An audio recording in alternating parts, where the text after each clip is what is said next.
Mr. Lewis, a dedicated school janitor, begins each day before dawn, embarking on a grueling mile-long journey on foot to the school that he loves. With every step, he carries the weight of loss and financial strain, but his spirit remains unbroken. Mr. Lewis's life has been anything but easy, yet he finds joy in the small moments, like greeting students with a warm smile and ensuring classrooms are clean and welcoming. However, unbeknownst to him, the very students he cares for so deeply have started to notice his struggle. What happens next will warm your heart and remind you of the power of community and kindness. Before we begin this moving story of resilience, generosity, and life-changing compassion, let us know in the comments where you're watching from, and don't forget to subscribe for more stories that inspire. The sun hasn't yet risen over the sleepy town of Millbrook, but its first pale fingers are already reaching across the misty horizon. The streets lie empty and quiet, save for the occasional early morning delivery truck rumbling past dark storefronts. As dawn breaks, the camera pans across weathered buildings and neat suburban homes before settling on a small, paint-peeling house at the edge of town. Inside, an ancient alarm clock ticks steadily beside a narrow bed. Its hands point to 4:30 a.m. When the harsh buzz fills the dimly lit room, a weathered hand reaches out, carefully silencing the alarm with practiced precision. Thomas Lewis, known to everyone simply as Mr. Lewis, sits up slowly, his joints protesting the early movement. The bed springs creak beneath him as he swings his legs over the side, his feet finding their way into worn slippers placed precisely where he left them the night before. "Another day, Max," he murmurs to the elderly golden retriever lifting his head from his bed in the corner. The dog's muzzle has gone completely white, but his tail still thumps against the floor at the sound of his master's voice. "Let's get some breakfast, old friend."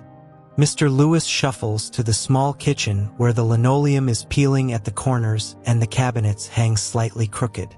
Despite its obvious age, everything is meticulously clean. He reaches for the container of oatmeal, the generic brand on sale at the discount store, and measures out careful portions into 2 bowls. "Here you go, buddy," he says softly, adding a small drizzle of honey to Max's bowl before placing it carefully on the floor. "Easy on those old teeth now." While the oatmeal cooks, Mr. Lewis goes through his morning routine. The bathroom mirror reflects a face lined with years of early mornings and late nights. His hair, more salt than pepper now, is neatly combed. He takes extra care in shaving, remembering Claire's gentle teasing about his porcupine chin. The thought brings both a smile and a familiar ache to his chest. Back in the bedroom, he opens his closet to reveal a row of carefully pressed work shirts and pants, each garment showing signs of wear. Some subtle darning at the seams, patches carefully matched in color and pattern. He selects today's outfit with deliberate care, the blue work shirt that Emily had given him 2 Christmases ago before she left for college. His eyes drift to the photograph on his bedside table. Claire's smile beams back at him, her arms wrapped around a teenage Emily at her high school graduation. The frame is slightly tarnished, but the glass is spotless, cleaned daily with loving attention. "Morning, sweetheart," he whispers, touching the frame gently. "Emily called yesterday. She's doing great in her classes. That scholarship was a blessing, wasn't it? She's going to be somebody, Claire, just like you always said she would." The silence that follows feels heavy, but Mr. Lewis straightens his shoulders and returns to the kitchen. He eats his oatmeal standing, gazing out the small window at the ground gradually lighting sky. The bowl gets rinsed immediately after. Dishes are never left in the sink in the Lewis household. "Time for lunch. Packing. Max," he announces, pulling out a paper bag from the cabinet. The sandwich assembly is precise. 2 slices of whole wheat bread bought day old to save money, a thin spread of margarine, 2 slices of ham on sale this week, and a single slice of American cheese. An apple, slightly bruised but still good, completes the meal. Mr. Lewis checks his watch. 5:15 a.m.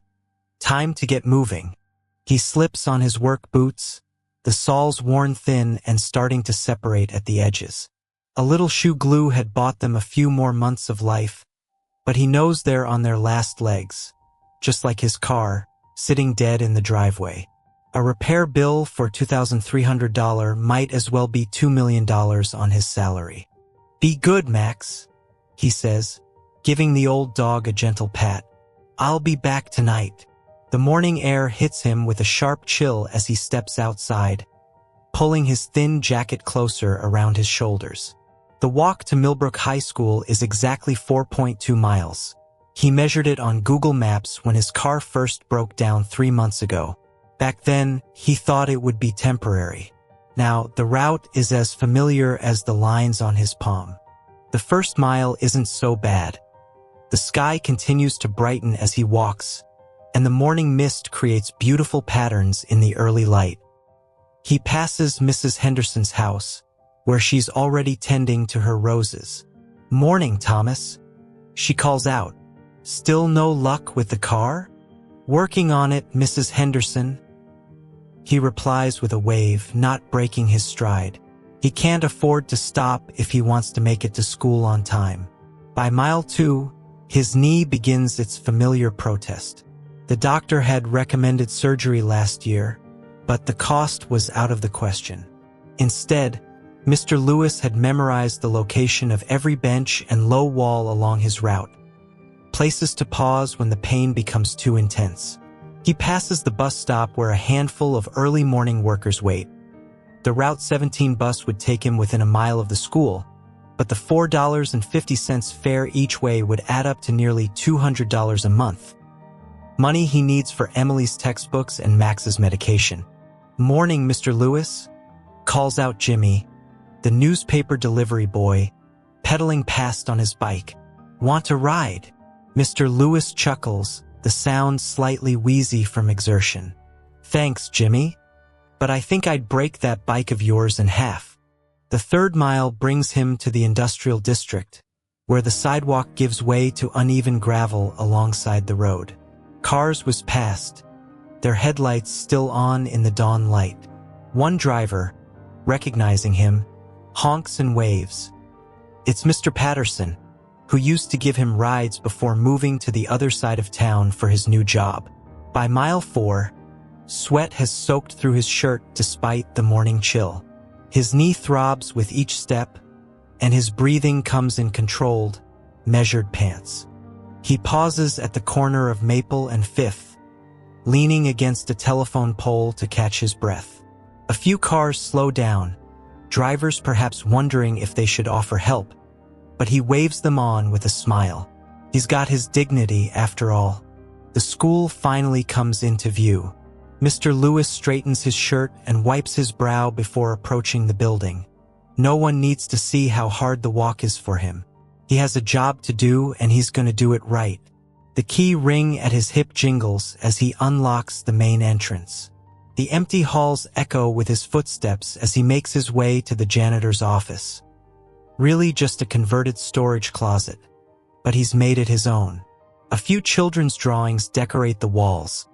Thank you notes from students he's helped over the years. He changes into his work boots, stored overnight to keep them clean, and begins his morning routine. The hallways need to be mopped before students arrive, the bathrooms cleaned and restocked, and the classrooms dusted and ready for another day of learning. As he works, memories of Claire, teaching in room 204, flow back. She'd loved the school, loved teaching English to generations of Millbrook teenagers. After she passed, working here had been both a comfort and a wound, but the students, they made it worthwhile. The first teachers began arriving. "Morning, Tom," calls Miss Rodriguez, the Spanish teacher. "Did you get that air freshener I asked about for room 312? "Already installed, Miss Rodriguez," he replies with a smile.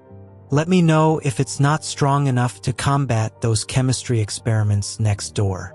The first students start trickling in, and Mr. Lewis positions himself near the main entrance, ready with a smile and a greeting for each one. "Morning, Jason. Are those new basketball shoes treating you right? Hey there, Maria. Did your sister have her baby yet? Sarah. Congratulations on that science fair win."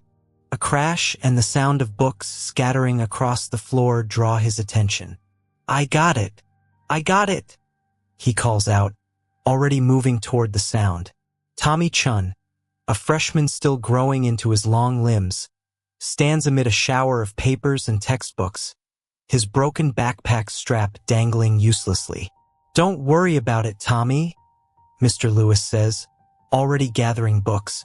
"You know, I think I have some heavy-duty thread in my office that'll fix that strap right up.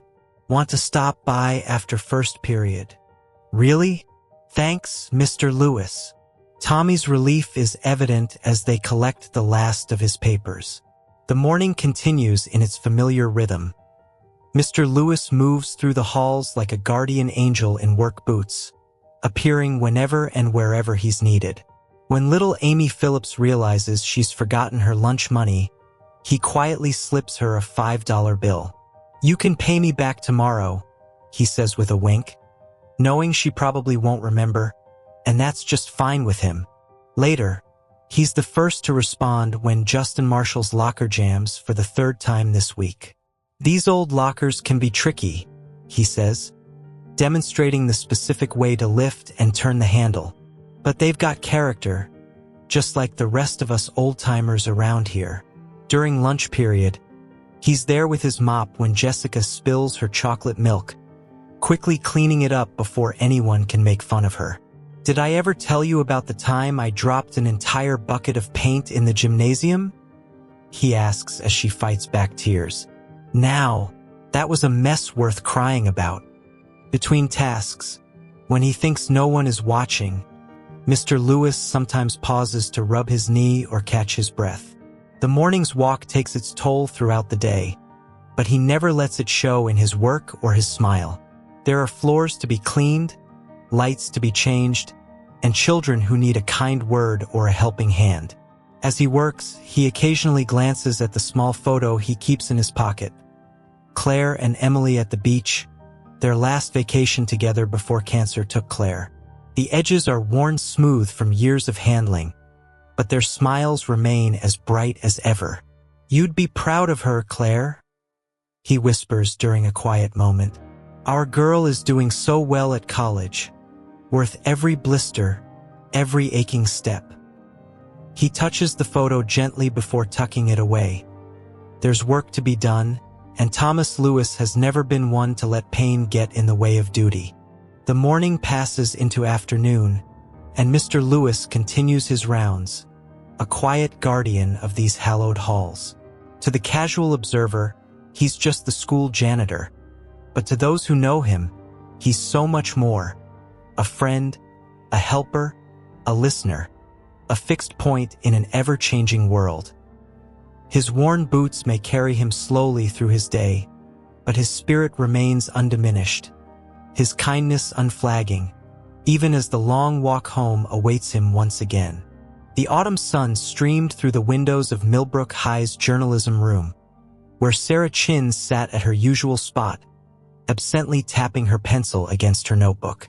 As editor-in-chief of the Millbrook Monitor, she should have been focused on the upcoming edition's layout, but something else occupied her thoughts.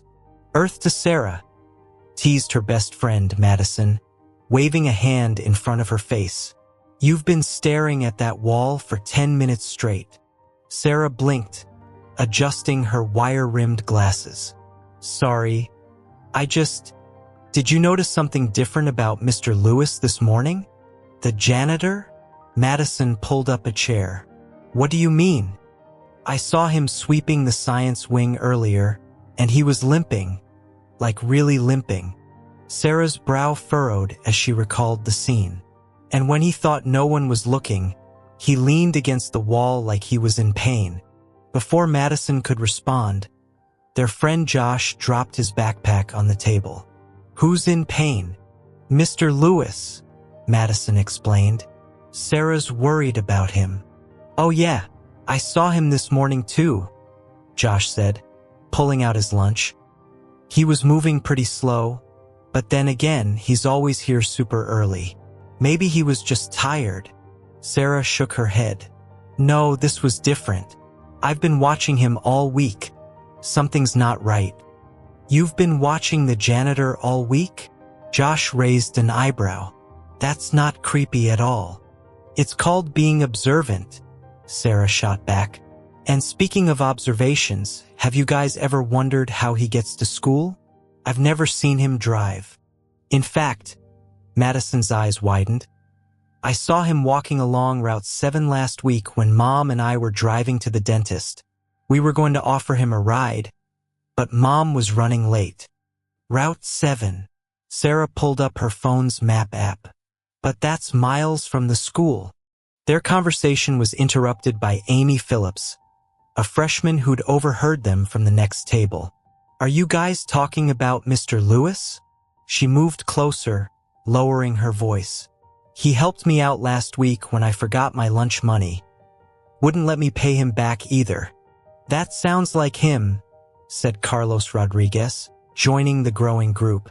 Last semester, when I bombed that chemistry test and was crying in the hallway, he sat with me for like 20 minutes, told me about how his daughter struggled with science too. But she ended up getting a scholarship to college. Made me feel like maybe I wasn't such a failure after all. More students began chiming in, drawn by the conversation. Tommy Chin mentioned how Mr. Lewis fixed his backpack strap with heavy-duty thread he kept in his office. Jessica Marshall recalled how he'd stayed late to help paint sets for the drama club's production of Our Town, even though he wasn't getting paid extra. And remember during that huge snowstorm last winter? Added Madison. He shoveled paths from every entrance before anyone else arrived, even though he could barely walk straight in that wind. Sarah listened intently, her reporter's notebook now filled with hastily scribbled notes. A pattern was emerging, countless small kindnesses adding up to something extraordinary. But there was more to the story. She could feel it. I'm staying late after school today, she announced suddenly. I want to see something. Want company? Madison offered. Sarah shook her head. No, I need to do this alone. But keep your phone on. I might need backup. The rest of the day passed slowly. Sarah found herself watching Mr. Lewis whenever their paths crossed, noting how he always smiled despite the obvious pain in his steps. During 7th period, she saw him helping a student clean up a spilled energy drink, and the way he struggled to stand afterward made her heart ache. When the final bell rang, Sarah told her parents she was staying late to work on the paper. She positioned herself in the journalism room, which offered a clear view of the main entrance as the halls emptied and the afternoon light began to fade. She waited. At 5:45 p.m., she saw Mr. Lewis emerge from his office, changed back into his street clothes. She waited until he was halfway down the front walk before grabbing her backpack and following at a discreet distance.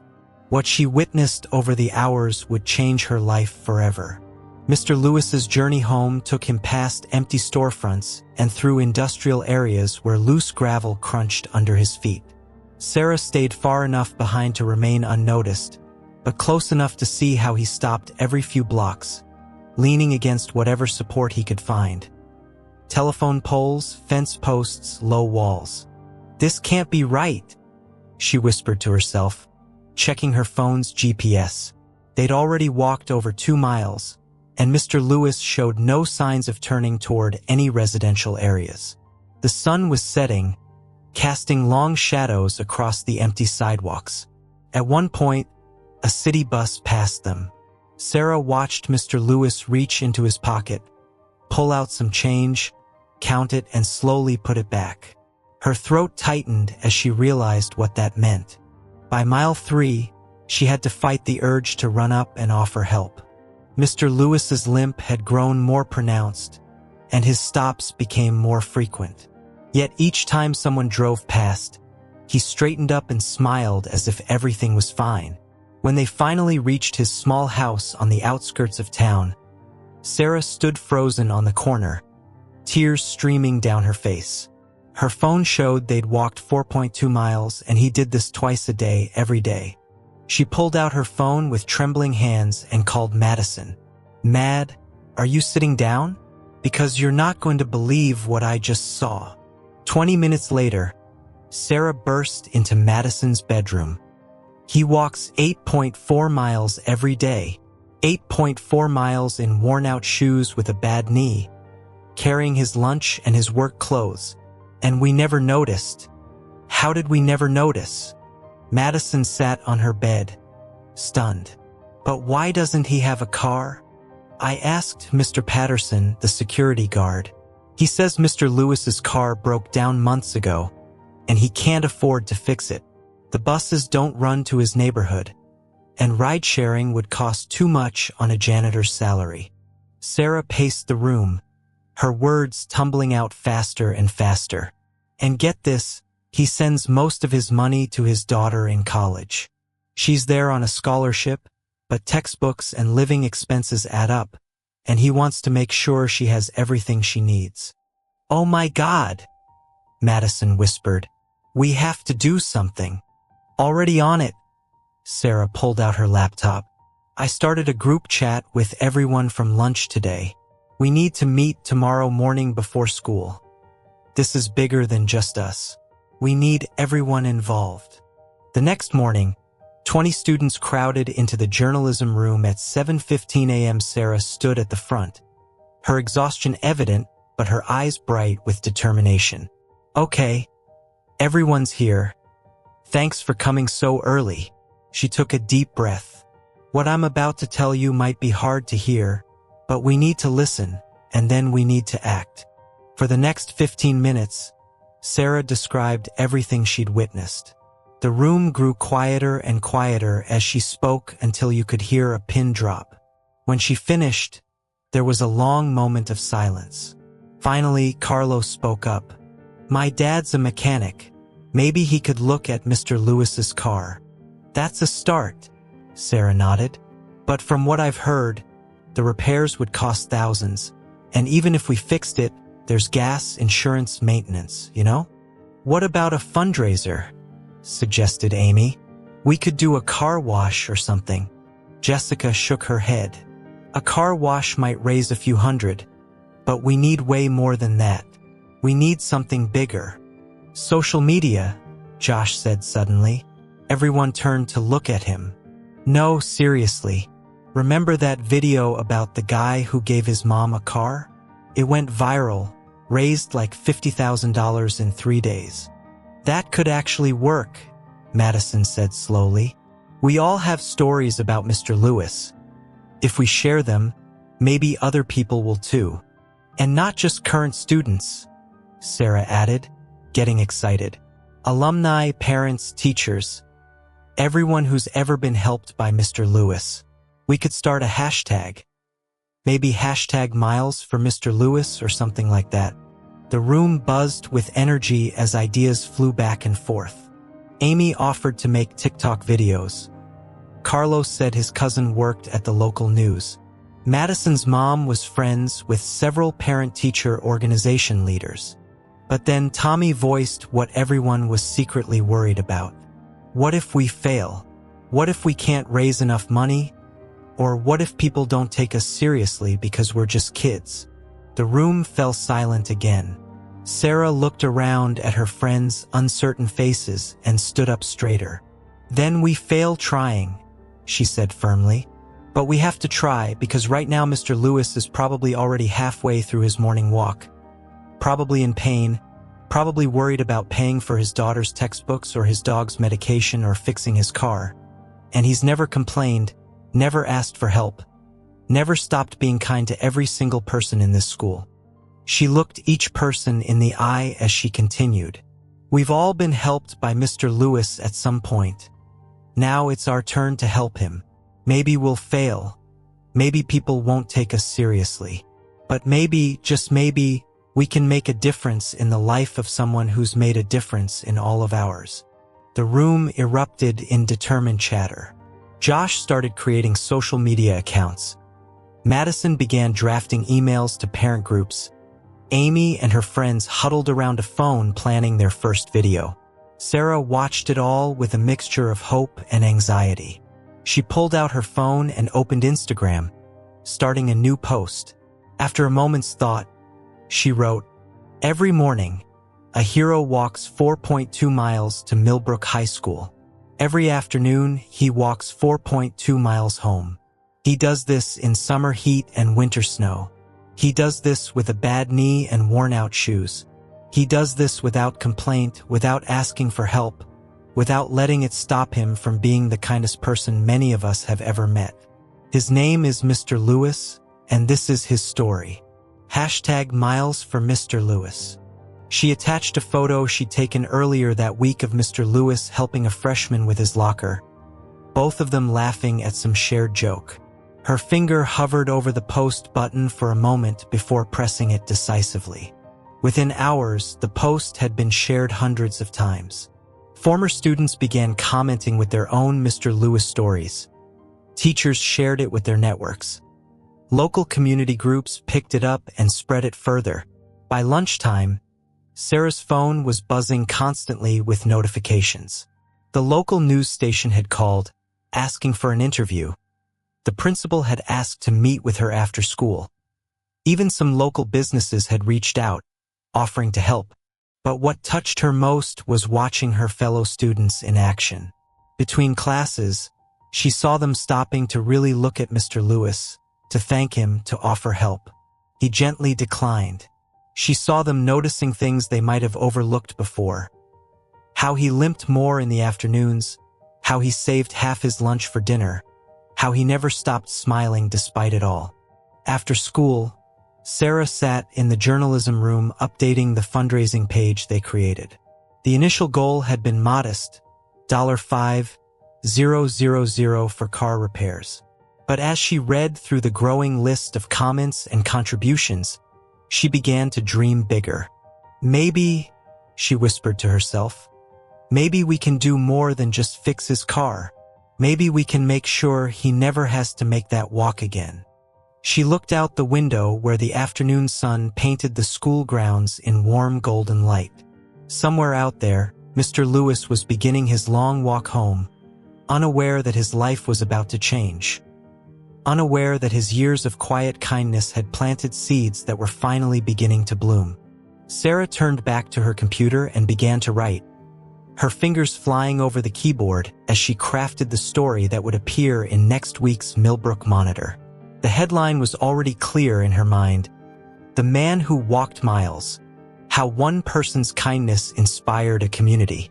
The story was far from over, but something extraordinary had begun. In classrooms and living rooms across town, people were reading about Mr. Lewis and remembering their own encounters with him. Parents were talking to their children about the importance of noticing others' struggles. Teachers were sharing stories of his dedication with their colleagues. A movement was building, one small act of kindness at a time. And somewhere between those miles he walked every day, between the pain in his knee and the weight of his responsibilities, Mr. Lewis had taught them all something invaluable, that sometimes the biggest hearts come in the most unassuming packages, and that true kindness never goes unnoticed. Forever, the Millbrook High School gymnasium buzzed with energy on a Saturday morning, 3 weeks after Sarah's discovery. Long tables lined the walls, covered with poster boards, markers, and stacks of neon paper. In the center, students gathered in groups, their voices echoing off the high ceiling as they worked. "No, the letters need to be bigger," Madison directed, watching as Josh struggled with a particularly large banner. "We want people driving by to be able to read it from the street." "I'm trying." Josh balanced precariously on a ladder, paint dripping onto his old t-shirt. "But support Mr. Lewis, our hero," is a lot of words to fit on one banner. Sarah moved between the groups, her clipboard in hand and her phone constantly buzzing with notifications. The past 3 weeks had been a whirlwind of planning and organizing, and today marked the launch of their biggest push yet. Amy, "How's the bake sale sign-up looking?" Sarah called out to the freshman who sat cross-legged on the floor with her laptop. "We've got 25 families committed," Amy responded excitedly. "Each one is going to donate per mile walked. We've already got 50 people signed up, and the event doesn't start until Monday." Sarah smiled, feeling a flutter of hope in her chest. The Mile Run Challenge had been Madison's idea. Participants would walk or run to raise money, with each mile symbolizing Mr. Lewis's daily journey. "Together we walk in his shoes" had been the tagline Josh had come up with, and it resonated immediately with everyone. "Sarah," Tommy called from across the gym. "Channel 7 News just confirmed they're doing a segment on our car wash next weekend." The energy in the room seemed to surge with each small victory. Sarah watched as her classmates threw themselves into the work, their determination matching her own. Even the youngest students had found ways to help. A group of 7th graders sat in a corner making friendship bracelets to sell at lunch. Later that night, Sarah sat at her kitchen table surrounded by papers and empty coffee mugs, her laptop screen loaded with dozens of open tabs.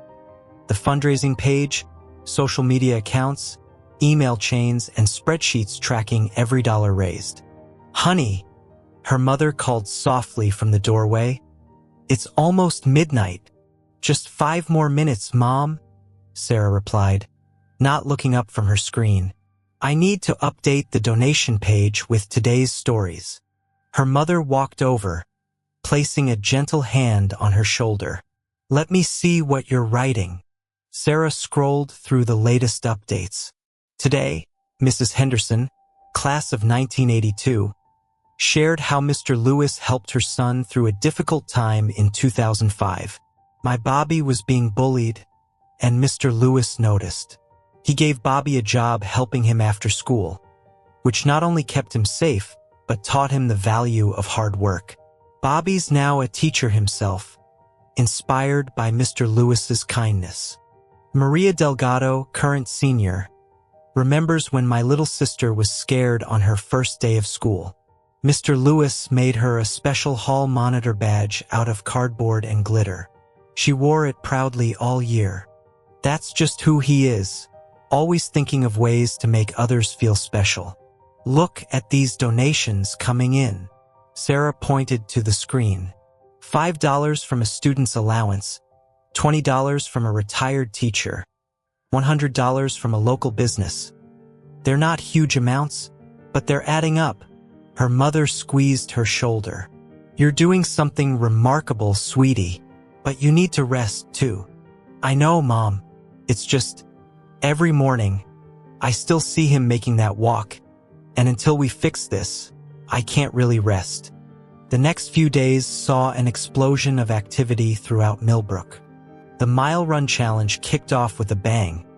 Students, teachers, and community members logged their miles, many sharing selfies with signs reading, "Walking for Mr. Lewis" or "For miles and counting." The bake sale tables at lunch were swamped with customers, many paying far more than the asking price for cookies and brownies. "Keep the change" became a common phrase, with everyone understanding where the extra dollars would go. Local businesses began joining the effort. The hardware store donated supplies for the car wash, the print shop offered free posters, and restaurants pledged percentages of their daily sales. Each contribution, large or small, added to the growing momentum. But it wasn't all smooth sailing. On Wednesday morning, Sarah was called to Principal Davidson's office. "Ms. Chin," the principal began, her expression serious, "while I appreciate the spirit of what you and your fellow students are doing, I have some concerns." Sarah sat up straighter in her chair. "What kind of concerns?" "For one, these events are taking up a lot of school resources and time. The gym has been essentially converted into a campaign headquarters. Teachers report students working on posters during class time. And there's the matter of the school's reputation to consider. How does it look that our janitor can't afford basic transportation?" Sarah felt her face flush with anger. but she kept her voice steady. "Mrs. Davidson, may I show you something?" She pulled out her phone and opened the fundraising page's comments section. "Mr. Lewis helped me clean up when I got sick in the hallway. He gave me his own jacket to wear home and never asked for it back." A current student wrote, "When my mom died, Mr. Lewis left flowers on her old desk in the teacher's lounge every Monday for a year," wrote a former teacher. "My car broke down in the school parking lot during a snowstorm. Mr. Lewis stayed 3 hours after his shift to help me get it started. He wouldn't accept any payment," a parent added. "With all due respect," Sarah said quietly, "I think our school's reputation is only being enhanced by showing how much we value everyone in our community, regardless of their position." Principal Davidson was silent for a long moment, reading through the comments. Finally, she looked up, her eyes slightly misty. "You know what? You're right, and I think I know how the administration can help." The next day, an official email went out to all parents, endorsing the fundraising efforts and announcing that the school would match donations up to $5,000. The celebration in the gym that afternoon was electric. "Can you believe it?" Madison squealed, hugging Sarah. "The school is backing us." But despite the growing support, challenges remained. Some students reported their parents questioning why they should help just a janitor. Others worried about drawing attention to Mr. Lewis's financial situation, fearing it might embarrass him. And then there was the matter of the car itself. Carlos's father had finally examined Mr. Lewis's old vehicle and delivered the verdict. The repair cost would be far more than the car was worth. Even with all their fundraising, fixing it didn't make financial sense. "Maybe we should just focus on getting him a used car," Tommy suggested during one planning session. "But then we'd have to worry about it breaking down too," Josh pointed out. "He needs something reliable, guys," Sarah interrupted.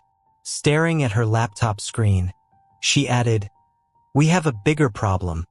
The donations are slowing down." The room fell silent as she showed them the graphs. After the initial surge of support, the daily donation amounts were dropping. They had raised just over $115,000. An impressive sum, but not enough for a reliable new vehicle, plus insurance and maintenance costs. "Maybe we should lower our goals," Amy suggested hesitantly. "No," Sarah's voice was firm. "Mr. Lewis never does anything halfway. Neither should we."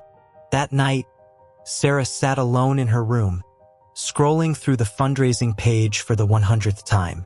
The total amount seemed to mock her. $5,427. Still so far from what they needed. Her phone buzzed with a text from Madison. "Don't give up. Remember why we started this." Sarah closed her eyes, remembering that first day she followed Mr. Lewis home. The way he stopped every few blocks, leaning against whatever he could find. The quiet dignity with which he carried his burden. The smile that never wavered no matter how tired he was. Opening her eyes, she began to type a new update for the fundraising page. "Dear Millbrook community, when I first discovered Mr. Lewis's daily journey, I was shocked. But what shocked me more was realizing how long we had all taken his kindness for granted. Every day, he walks 8.4 miles round trip to serve our school. He does this with a bad knee, worn-out shoes, and a heart full of determination. But here's what makes Mr. Lewis truly extraordinary. In all these months of walking, in all these years of serving our school, he has never once complained, never once asked for help, never once let his struggles dim his smile or dampen his spirit. We've raised $5,427 so far. That's incredible, and we're grateful for every single donation. But it's not enough not for someone who has given so much of himself to our community. Some have asked why we're doing this for just a janitor. To them, I say, Mr. Lewis is not just anything. He's the first smile many of us see each morning. He's the helping hand that never wavers. He's the quiet hero who makes our school a better place every single day. We're not asking for more donations just to buy a car. We're asking because this is our chance to show that kindness matters, that every person in our community matters, that sometimes the most important people are the ones we see every day but don't really see at all. Please help us reach our goal. Share our story. Make a donation if you can. Join our mile run challenge, or buy a friendship bracelet or a cupcake. Every dollar brings us closer to showing Mr. Lewis that his years of quiet kindness have not gone unnoticed. Because in the end, this isn't just about a car. It's about recognizing the hero who's been walking among us all along. Thank you, Sarah Chin. She hit post and sat back, wiping tears from her eyes. Her phone buzzed again. Another text from Madison. Check the donation page now. Sarah refreshed the page and gasped. While she'd been writing, a new donation had come in. $5,000 from an anonymous donor with the comment, "For the man who helped my daughter find her smile again. Keep walking, Mr. Lewis." The total now read $10,427. Sarah's fingers flew across her phone's keyboard. OMG, who could it be? Madison's reply came quickly. No idea, but I heard Miss Rodriguez crying in her classroom earlier. Something about her daughter and Mr. Lewis. Sarah smiled, remembering the Spanish teacher's daughter who had struggled with depression last year. Mr. Lewis had somehow known exactly when to appear, with a warm room and a willing ear, giving her small tasks that made her feel needed until she found her way back to herself. Looking at the new total, Sarah felt hope surge through her again. They were still short of their ultimate goal, but something told her they were on the right track. Tomorrow would bring new challenges, new doubts, new obstacles to overcome. But tonight, somewhere in Millbrook, a former student parent had remembered a kindness and paid it forward. Tomorrow, others would read Sarah's words and remember their own Mr. Lewis stories. The ripples would continue to spread, just like they had every time Mr. Lewis had dropped a small stone of kindness into the pond of their community. Sarah closed her laptop and finally headed to bed, her mind already racing with plans for tomorrow. As she drifted off to sleep, she smiled, thinking of Mr. Lewis making his long walk home, unaware that soon, very soon, his journey was about to change forever. In the quiet of her room, Sarah whispered a promise to herself and to the man who had inspired this entire movement. "We're almost there, Mr. Lewis. Just keep walking a little longer. We're almost there." The morning sun cast long shadows across Millbrook High School's parking lot as Sarah Chin surveyed the scene before her. It was 6 a.m. on a Friday morning, and the usually empty lot was alive with activity. Students and parents scurried about, hanging banners between light poles and arranging clusters of blue and silver balloons. The school colors. "The arch needs to be higher," Madison called out, directing a group of seniors struggling with an elaborate balloon structure. "Remember, Mr. Lewis is tall." "Sarah, check your phone for what feels like the 100th time this morning," Tommy announced, running up to her. The News and Chronicle just pulled in. "Where do you want them to set up?" Sarah pointed to a designated area near the main entrance. "Over there. But make sure they stay behind the yellow tape until after the reveal. We don't want their cameras blocking anyone's view." The parking lot had been transformed overnight. Banners stretched between every lamppost bearing messages like, "Thank you, Mr. Lewis," and "Our hero walks." Student artwork covered every available surface. Posters depicting Mr. Lewis in a superhero cape, paintings of his smiling face, photo collages of him helping students throughout the years. In the center of it all, hidden behind a massive blue curtain rigged between two poles, sat the real surprise. A brand new Honda CR-V topped with an enormous red bow. The silver SUV gleamed in the early morning light, its presence a testament to thousands of small donations and one community's determination to make a difference. Sarah heard shouts of encouragement and loud noise. "Can you believe it?" Madison squealed, hugging Sarah. The school is backing us. But despite the excitement, as 7 a.m. approached, the parking lot filled with anticipation. Teachers arrived early, many carrying boxes of tissues, already anticipating the emotional moment to come. Parents clustered in groups, some holding signs their children had made. "Is that Jessica Porter?" Madison whispered, pointing to a young woman in a business suit. "She graduated like 5 years ago. And there's Dr. Martinez," Sarah added, recognizing the local dentist who graduated from Millbrook in the 90s. "His daughter told me he canceled all his morning appointments to be here." The crowd continued to grow, and as Mrs. Rodriguez, the Spanish teacher, distributed small bells she'd bought for everyone to ring at the big moment, even Max, Mr. Lewis's elderly golden retriever, had been brought to the event by Mrs. Henderson, wearing a special blue bandana for the occasion. At 7:15 a.m., Sarah's phone buzzed with a text from their lookout posted at the corner. "He just turned on School Street, 5 minutes out." "Places, everyone," Sarah called out, her heart pounding. "Remember, absolute silence when you see him coming." The crowd shuffled into position, parents helping to arrange younger siblings on the curb for a better view. The news crews adjusted their cameras one final time, and Principal Davidson moved to stand beside Sarah, giving her shoulder a supportive squeeze. Then they saw him. Mr. Lewis appeared at the far end of the parking lot, making his way slowly up the walk, as he did every morning. Even from a distance, they could see his slight limp, the way he carried his lunch bag in one hand and his work clothes in the other. As he got closer, someone in the crowd stifled a sob. He was about halfway across the lot when he finally noticed something was different. His steps slowed, then stopped completely as he took in the scene before him. The decorated lot, the gathered crowd, the cameras. For a moment, he simply stood there, confusion evident on his face. Sarah stepped forward, her hands trembling slightly as she raised the microphone. "Good morning, Mr. Lewis," she said, her voice carrying clearly across the suddenly silent lot.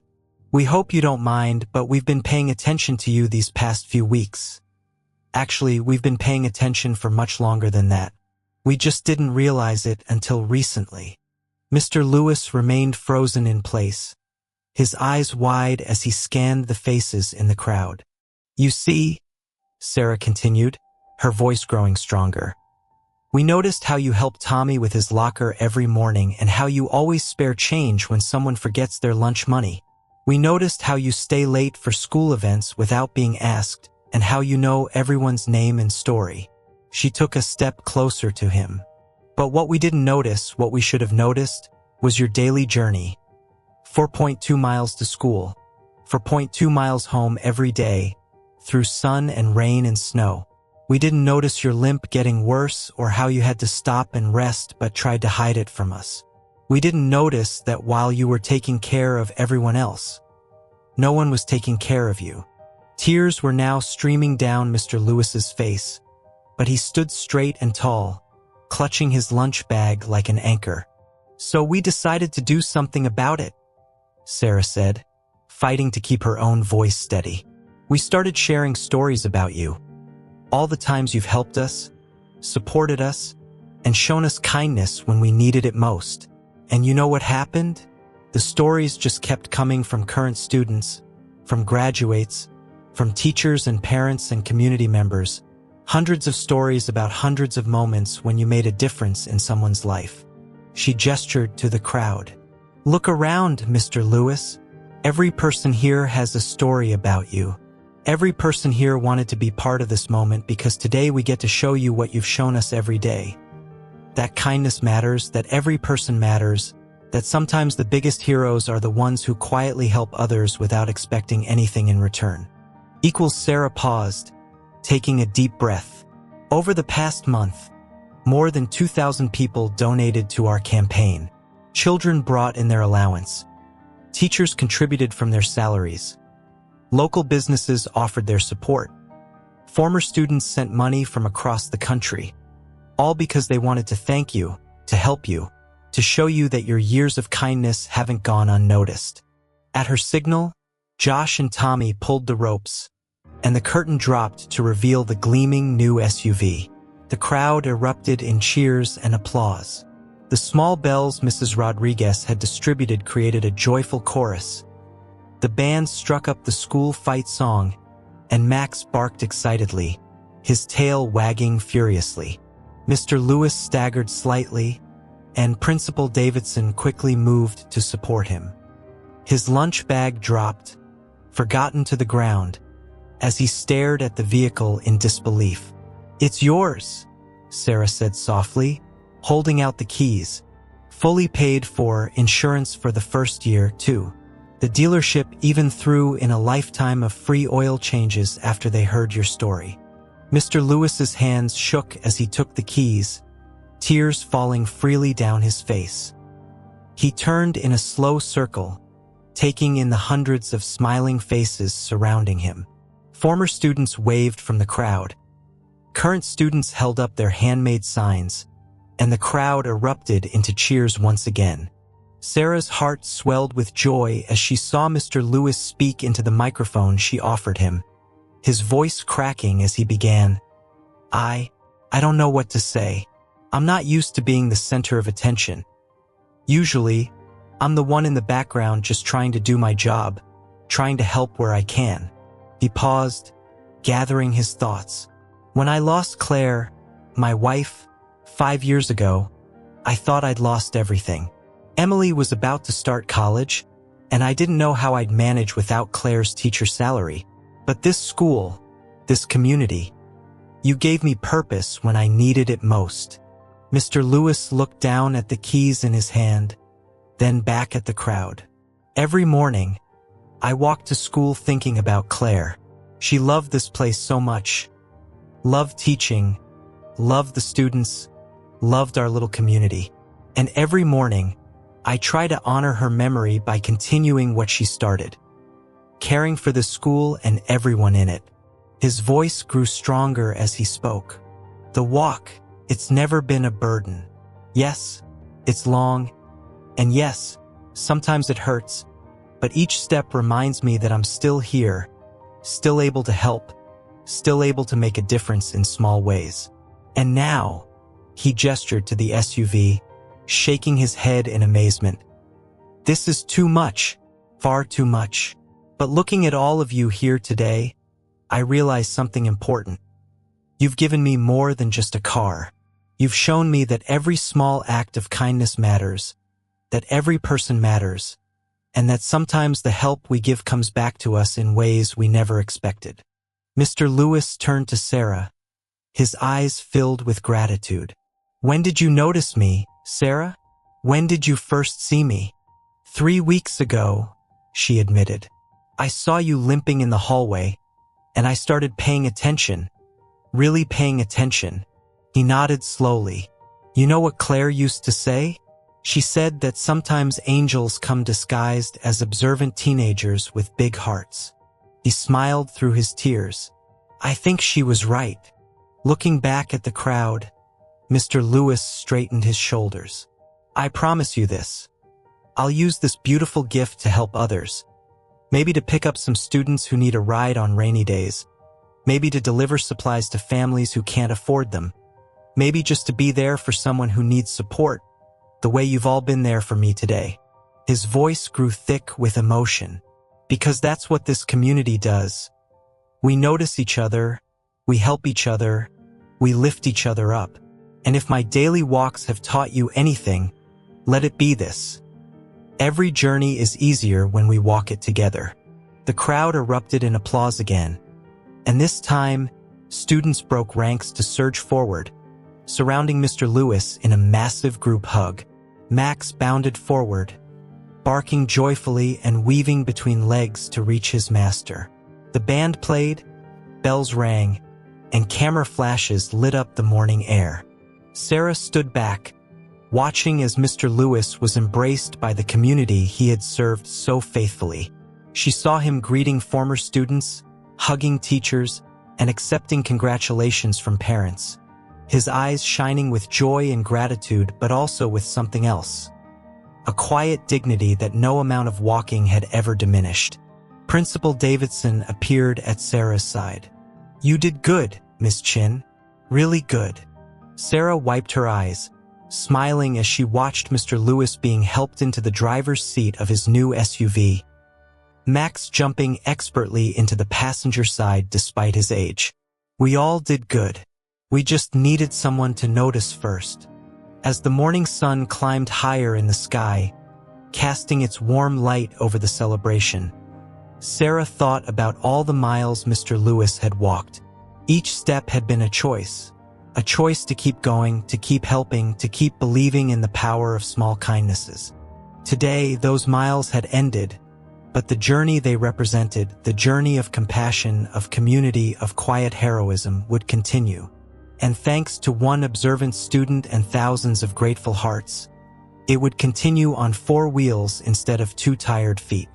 The Monday morning after the big reveal dawned bright and clear. Students arriving early at Millbrook High School noticed something different.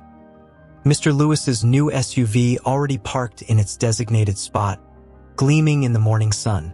The red bow had been carefully preserved and now sat in the back window, a reminder of that extraordinary Friday morning that had changed everything. Inside the school, Mr. Lewis moved through the halls with a new energy. The familiar limp was still there, but it was less pronounced, not weighed down by miles of walking. His smile, always ready now, seemed to carry an extra warmth. "Good morning, Mr. Lewis," called out Tommy Chun, hurrying to his locker. "How's the new ride?" "Like a dream," Mr. Lewis replied, his eyes twinkling. "You know, I picked up 3 students on my way in today, saw them walking in the rain and thought, well, now I can do something about that." It wasn't just the rides to school. Mr. Lewis began arriving early enough to help the drama club with their set construction. He stayed late to assist the robotics team in cleaning up their workshop. When the art club needed help hanging their exhibition, he was there with his tools and expertise, sharing stories about Claire's love for painting as he worked. "You don't have to do all this," Miss Rodriguez told him one afternoon, watching him help organize props for the Spanish club's cultural fair. "You must be tired, Mr. Lewis." Mr. Lewis smiled, carefully arranging colorful decorations. "That's the miracle of it, Maria. I'm not tired anymore. For the first time in months, I have energy to spare. Seems only right to spend it giving back to the community that gave me so much." The ripples from that one act of kindness spread throughout Millbrook. The local newspaper story about Mr. Lewis inspired other communities to look for their own unsung heroes. A neighboring town started a fund to help their elderly librarian repair her roof. Another community organized support for a struggling single mother who walked 3 miles to work at their grocery store. In Millbrook itself, people began paying more attention to each other. Students noticed things they might have overlooked before. A classmate without lunch money, a neighbor struggling with heavy groceries, a freshman eating alone in the cafeteria. Sarah watched it all unfold with a sense of wonder. Sitting in the journalism room one afternoon, she began typing her article for the school paper, A Lesson in Kindness, How Mr. Lewis Taught Us More Than We Knew. 3 weeks ago, our community came together to give Mr. Lewis, our beloved janitor, a gift, his new SUV, to replace his daily 8-mile walk to and from school. We thought we were helping him. What we didn't realize was how much he would continue to teach us. Since that morning in the parking lot, something has changed at Millbrook High. It's not just that Mr. Lewis arrives looking refreshed instead of exhausted. It's not just that he can now offer rides to students on rainy days and help with after-school activities. It's something deeper, something that has touched every corner of our school and community. We've learned to notice, to really see each other, to recognize that everyone around us is fighting their own battles, walking their own long miles. Last week, I watched Jessica Martinez, a senior, stopped to help a freshman pick up scattered papers in the hallway. When I mentioned how kind that was, she shrugged and said, "Mr. Lewis would have done it." That's become a common phrase around here. Mr. Lewis would have done it, whether it's staying after school to tutor a struggling classmate, helping a teacher carry supplies to their car, or simply offering a smile to someone having a bad day. Our standard for kindness has become clear. But perhaps the most important lesson Mr. Lewis taught us is this: heroism doesn't always wear a cape. Sometimes it wears work boots and carries a mop. Sometimes it walks 8 miles a day without complaint. Sometimes it shows up early, stays late, and never stops looking for ways to help others. Mr. Lewis's daily walk may have ended, but his journey continues. And now, thanks to his example, we're all walking with him. As Sarah finished typing, she heard familiar footsteps in the hallway. Mr. Lewis appeared in the doorway, pushing his cleaning cart. "Working late again, Sarah?" he asked, his voice gentle. She nodded, gesturing to her laptop. "Just finishing an article about you. Actually, about everything that's happened since, you know." He leaned against the door frame, his eyes distant. "You know what Claire would say about all this? She'd say that kindness is like a boomerang.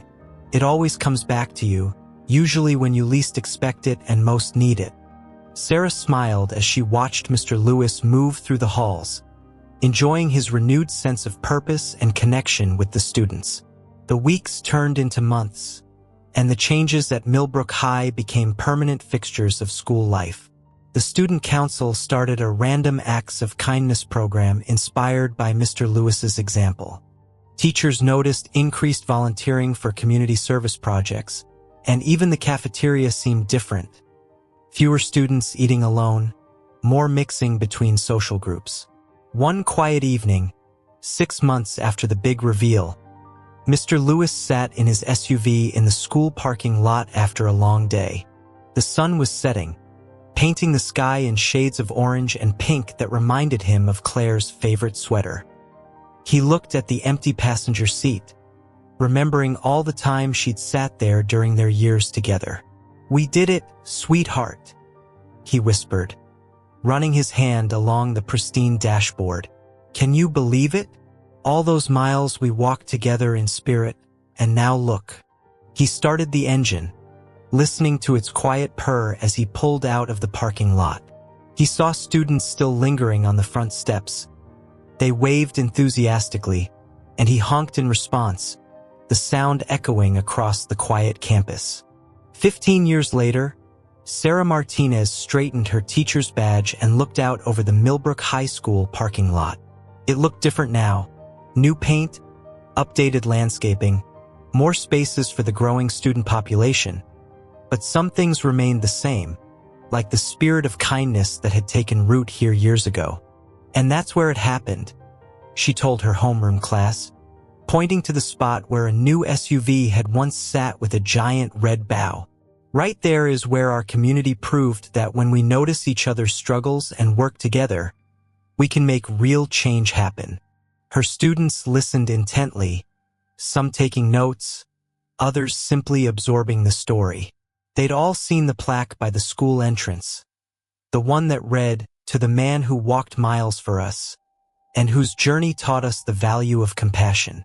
"What happened to Mr. Lewis?" asked one student, Emma, her hand raised high. Sarah smiled, remembering. "He retired 10 years ago, but his impact never left. The scholarship fund we started in his name has helped dozens of students afford college. The community outreach program he inspired is still going strong, and every year, when we tell new students the story, we remind them that kindness isn't just an action. It's a choice we make every day." She walked to the plaque, touching its smooth surface. Mr. Lewis taught us that sometimes the biggest changes start with simply noticing. Noticing someone's struggle, noticing an opportunity to help, noticing the quiet heroes who walk among us. The morning bell rang and students began filing into the building. Sarah watched them go, remembering her own days as a student here, the journalism room where she'd first noticed Mr. Lewis's limp, the parking lot where the community had come together, the halls where kindness had transformed from an act into a legacy.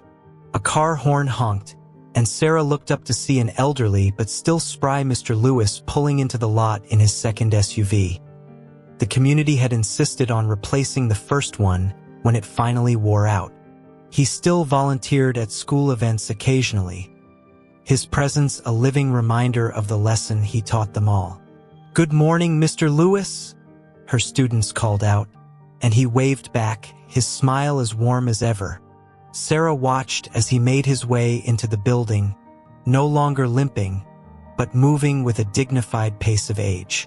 The morning sun caught the silver of his hair, and for a moment, she was transported back to that dawn 15 years ago when a community had come together to help one man and ended up helping themselves. The story of Mr. Lewis had become more than just a local legend. It had become a testament to the power of observation, compassion, and community. Schools across the country now used it as an example in their character education programs. The local university included it in their teaching curriculum as a case study in community organizing and social impact. But perhaps most importantly, it had changed the way people in Millbrook saw each other. They looked more carefully now, noticed more readily, and helped more quickly. The lesson Mr. Lewis had taught them, that everyone's journey matters, that kindness begets kindness, and that community is built one small act at a time, had become part of the town's DNA. As Sarah headed to her classroom, she passed the school's wall of heroes, where Mr. Lewis's story was prominently displayed alongside other inspiring tales from the school's history. But this wasn't just a story of the past. It lived on in every student who offered help without being asked and every teacher who stayed late to support a struggling student. In every community member who chose to notice. As the morning announcements began, Sarah heard her students shuffling papers and settling into their seats. Before beginning her lesson, she glanced out the window one last time, watching as the sun climbed higher over Millbrook High. Somewhere in the building, she knew someone was helping someone else, passing on the lesson Mr. Lewis had taught them all those years ago. And in that moment, Sarah understood that while Mr. Lewis's walks were now just memories, the path he had shown them, the path of kindness, awareness, and community, stretched endlessly before them, waiting to be walked by each new generation that passed through these halls. The bell rang, and Sarah turned to her class, ready to teach not just the day's lesson but the greater truth she had learned from a janitor who had walked miles to show them what really matters. The journey of kindness continues, one step at a time, one person at a time, one moment at a time. And somewhere, she knew Claire was smiling. Mr. Lewis's life changed in a way he could never have imagined, all because the students he quietly supported every day decided to give back.